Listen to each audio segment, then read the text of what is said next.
నాకు ఈ ప్రపంచంలో అన్నిటికంటే ఎక్కువ రాజేనండి. ఆ రాజు కోసమే నేను ఫైట్ చేస్తున్నాను. వస్తాడో రాడో తెలీదు, వస్తాడని నమ్మకంతో ఫైట్ చేస్తున్నాను. నా ప్రేమ నిజమైతే వస్తాడు అన్న ఒక హోప్తోనే ఉన్నాను. అలాంటి ఒక టైంలో నేను వచ్చి ఫైట్ చేస్తుంటే రాజని నేను చూడాలో, లేకపోతే ఇటు సొసైటీ చేసే మాటలకి చూడాలో, థంబ్నెయిల్స్ చూడాలో, కమెంట్స్ చూడాలో, ఇవన్నీ నేను తట్టుకోలేకపోతున్నాను. దీనికి తోడు ఈ లాయర్ నిన్న మాట్లాడిన మాటలకి వాళ్ళ పేరెంట్స్ అప్రోచ్ అయ్యారంట. మరి వాళ్ళ పేరెంట్స్ త్రూ చూస్తున్న లాయర్ మరి నాకు ఎందుకు నిన్న మాట్లాడారు, ఇవాళ పొద్దున సపోర్ట్ ఎందుకు లెటర్ నన్ను సేవ్ చేయాలని మాట్లాడారు, ఇప్పుడు ఇందాక వీడియోలో మరి నన్ను తిడుతూ మాట్లాడుతున్నారు. ఒక హాఫ్ అన్ అవర్లో ఒక మనిషి మైండ్ సెట్ అలా మారుతున్నప్పుడు ఇంత బాధపడుతున్న నేను నా మైండ్ సెట్ ఎందుకు డిప్రెషన్లోకి వెళ్ళనండి? 10 సంవత్సరాల నుంచి ఒక మనిషి పొద్దున లెగిస్తే సాయంత్రం నా లాస్ట్ చూపు అతను అవుతాడు. ఇంట్లో ఎంటీ ఇల్లు అయింది నా హౌస్. ఫస్ట్ కంప్లైంట్లో మీరు రాజ్ తరుణ్ పైన చర్యలు తీసుకోకుండా తను నాతో కలిసి ఉంటే చాలు అని అన్నారు. సెకండ్ కంప్లైంట్లో తను నన్ను ఇల్లీగల్గా ఇట్లా వాడుకుని వదిలేశాడు అంటున్నారు. ఇప్పుడు కూడా మీరు రాజ్ తరుణ్తో కలిసి ఉండాలని అంటున్నారు, మళ్ళీ పోలీస్ కేసులు పెడతా ఉన్నారు. కలిసి ఉండాలని పోలీస్ కేసు పెట్టడం కాదండి. పోలీస్ కేసు ఫస్ట్ నేను మాల్వి మల్హోత్రా అని వాళ్ళ తమ్ముడి పైన పెట్టాను. నన్ను బెదిరించారు. అది కూడా ఇంకా కంప్లైంట్ ఒక్కసారికి రాలేదండి. ఇప్పుడు వాళ్ళు ఉన్న 6 మంత్స్ అంటే నాకు విషయం తెలిసిన 6 నెలల తర్వాత ఇంకా నేను భరించలేక బయటికి రావడం జరిగింది. ఆ స్టేజెస్ ఎలా దాటిందంటే ఇంకా లాస్ట్ మాకు తిండి కావాలని అడిగితే అతనికి ఫోన్ చేస్తే ఆవిడ ఎత్తడం కానీ, మా పరిస్థితి మేము చెప్తే ఆవిడ వెయ్యమని చెప్తే అతను డబ్బులు వేయడం, అది ఇంకా పీక్స్కి వెళ్ళిపోయింది. ఇప్పుడు మీ అందరికీ నేను ఓపెన్గా ఎక్స్ప్లెయిన్ చేయాలంటే రోజుకో విషయం బయటకు వస్తుంది. ఆ బయటకు వచ్చిన విషయం కూడా రోజుకొక ట్విస్ట్ అని మీరు వేస్తుంటారు. ఇది ఒక్క రోజుది కాదండి, సంసారంలో ఇంకా అందరికీ జరిగినట్టే జరుగుతాయి. అండ్ ఆ మనిషి కావాలి అని అడిగాను నేను, అంతే. ఇప్పుడు పలానా రాజ్ తరుణ్ పైన కంప్లైంట్ పెట్టాలనలేదు, మాల్వి మల్హోత్రా పైన వాళ్ళ తమ్ముడి పైన పెట్టాను. వాళ్ళిద్దరితో నీకేం సంబంధం అన్న దగ్గర అఫ్కోర్స్ రాజ్ పేరు చెప్పాలి. అలా అక్కడ రాజ్ తరుణ్ పేరు అనేది వచ్చింది, కానీ రాజ్ తరుణ్ పైన కంప్లైంట్ పెట్టాలని నేను అనుకోలేదు. అది ఫస్ట్ కంప్లైంట్ పెట్టినప్పుడు అది రాసిచ్చాను. ఆ రాసిచ్చిన దాంట్లోని మాల్వి మల్హోత్రా చార్ట్ చూపించి రాసిచ్చాను నేను.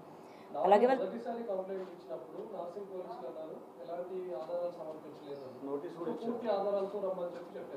సెకండ్ టైం మీరు వెళ్ళినప్పుడు ఆల్మోస్ట్ 150+ ఫోటోగ్రాఫ్స్ ఎవిడెన్స్ అన్ని కూడా మీరు సబ్మిట్ చేసినట్టుగా తెలుస్తుంది. ఇప్పుడు నార్సింగ్ పోలీసులు ఏ విధంగా వ్యవహరిస్తున్నారు? రాజ్ తరుణ్ని కాంటాక్ట్ అవుతున్నామని ఏమైనా చెప్తున్నారా? రాజ్ తరుణ్ పైన కేసెస్ పెట్టామని ఏమైనా చెప్తున్నారా? రాజ్ తరుణ్ని అందులో తీసుకుంటామని అసలు నార్సింగ్ పోలీసులు ఏం చెప్తున్నారు? నేను ఫస్ట్ కంప్లైంట్ పెట్టినప్పటికీ ఈవినింగ్ 7-8 అయిపోయిందండి. సో నాకు రిసిప్ట్ ఇవ్వడం కానీ అవేమీ జరగలేదు. అఫీషియల్గా నేను రిసిప్ట్ కలెక్ట్ చేసుకున్నాక పోనీ ఎఫ్ఐఆర్ అన్నది దానికో ఎవిడెన్స్లు అన్నది ఇస్తాము. రెండో రోజుకి తెల్లారుజాము నుంచి మీడియాలో ఎలా వచ్చిందో మీ అందరికీ తెలుసు. ఆ డే నాకు బయటికి రావడానికి అంతా కూడా నేను ప్రిపేర్డ్ లేను. ఫస్ట్ నేను మీడియా ముందుకి అంత ప్రెస్ మీట్, ఇప్పుడు ఇంత ప్రెస్ మీట్ వచ్చినప్పుడు కూడా నేను ఎలా వణికాను అన్నది మీ అందరికీ తెలుసు. నేను కెమెరాస్కి అంత అలవాటు లేదు నాకు.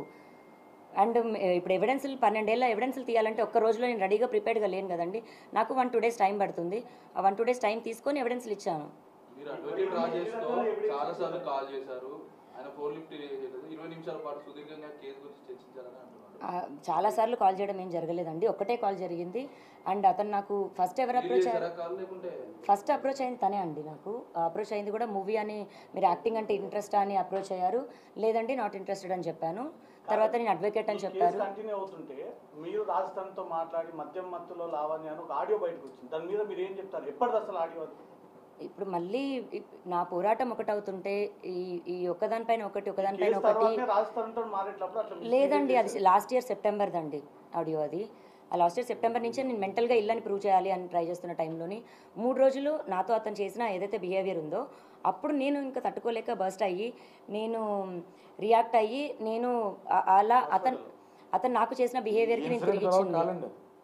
ఈ బొల్ల పగిలిన ఇన్సిడెంట్ తర్వాత కాలేదు.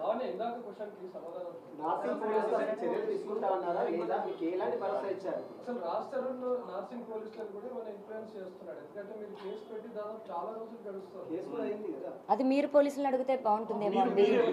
నేను అడిగాను, వాళ్ళతో టచ్లో ఉన్నాను. స్టేట్మెంట్ అన్నది ఇవాళ కూడా మేము ఇవ్వాల్సి ఉంది. 3 o'clock స్టేట్మెంట్ కూడా రికార్డ్ చేస్తున్నారండి. సోమవారానికి అతని మీద ఏం చర్యలు తీసుకున్నారనేటువంటిది, లేదా అతను యాంటిసిపేటరీకి కానీ క్వాషిక్ కానీ వెళ్తున్నాడు అనేటువంటి వివరాలు ఈ లోపల వాళ్ళు ఒక టీంని కాన్స్టిట్యూట్ చేస్తా అన్నారు. రాజ్ తరుణ్ వేరే బోర్డ్స్ అయితే ప్రస్తుతానికి వాళ్ళకి అందుబాటులో లేవనేటువంటిది మా అడ్వకేట్స్కి ఇచ్చినటువంటి వివరణ. ఆ డిఏ గాని 3 కలుసు.